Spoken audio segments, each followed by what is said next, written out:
we are I'm not a bulk mail tip. After having a problem with mail identification, so our circle decided to come up with a proposal to put everybody on level. What we have is a model of our loose mail belt.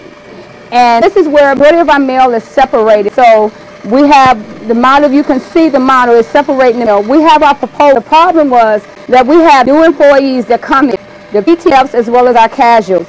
And nobody really tells them how to separate the mail. We have our older employees, which is also our veteran employees. We have the more experienced employees, right? And they've been in one area for maybe about 5 or 10 years, you know, so they really don't know how to separate the mail. So we wanted to put everybody in the same level.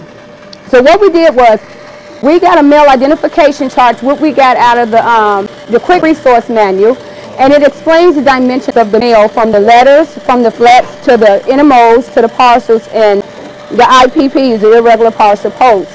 And so we put these charts up in every area in our facility on our cold shoots, which are reshoots. We put them up in they're hanging in every area, the bigger signs and things like that, every area, so that no one would have a problem looking for a mail identification. We have incorporated this into our service talks.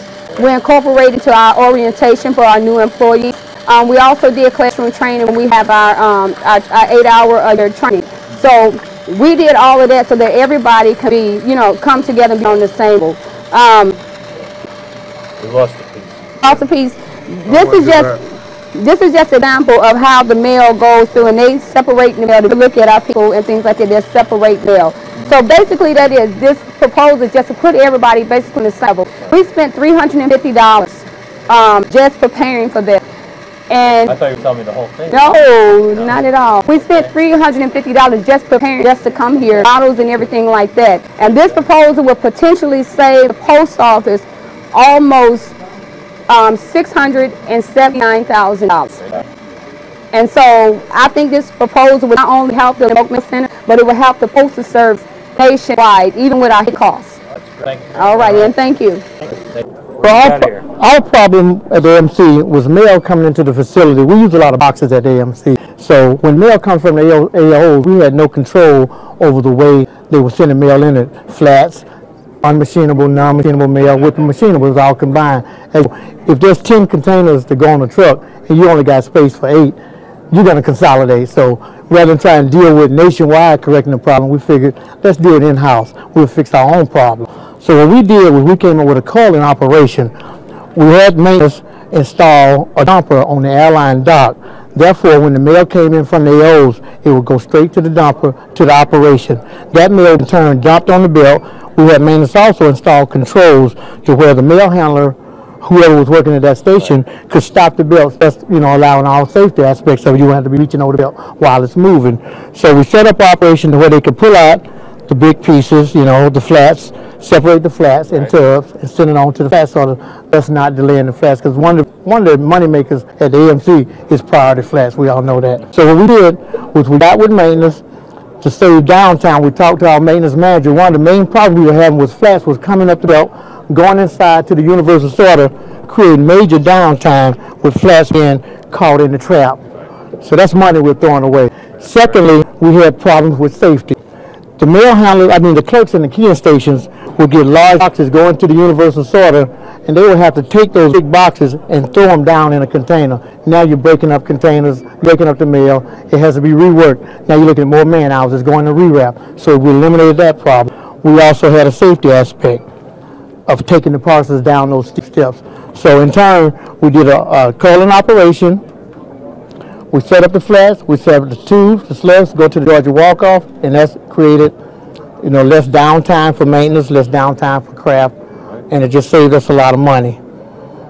Looks good. Yeah, it looks good. Guys, thank you. Thank you. One of the problems that we was having at the Atlanta P&D on Crown Road was the fact that the docks didn't have any type of heat system. What we were trying to do was to create the same comfort level for the people on the dock as the people at the beach. One of the ways that we came up to do it, we looked at numerous proposals, such as enclosing the dock, which is too expensive, putting around plastic curtains, wasn't efficient, sorry.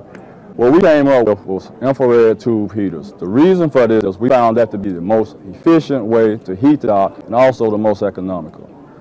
If you take a look at these right here, The heaters would be placed in sections of approximately 10 to 12 feet apart. And what the heaters will actually do, they actually radiate the heat upon objects. They don't heat the object, they warm the objects, not the air around the objects. The good thing about this is even though they warm the objects, they do not cause flame or they will not ignite anything. And we also have a situation on the dock, like the surface becomes wet and slippery. We also found out, exactly, it actually dries it. So, with no further ado, I'll let Mr. Roosevelt explain more about the space aspect of it. Okay, we also had a problem with space on the dock itself. When I first heard about gas infrared type he's going to be installed on the dock, I said, you can lose some spaces, or they're going to happen to the equipment. But what we did through our research found out that that would not be the case. Because, take for example, this would be the wall of the dock itself. The heater would be hung from the ceiling, extended to the outer portion of the dock itself.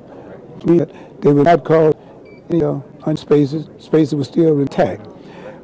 Those heaters, through our research, used by a couple of companies up in Southwest Michigan or another company, and that they've been used for a period of about 7 to 12 and satisfied with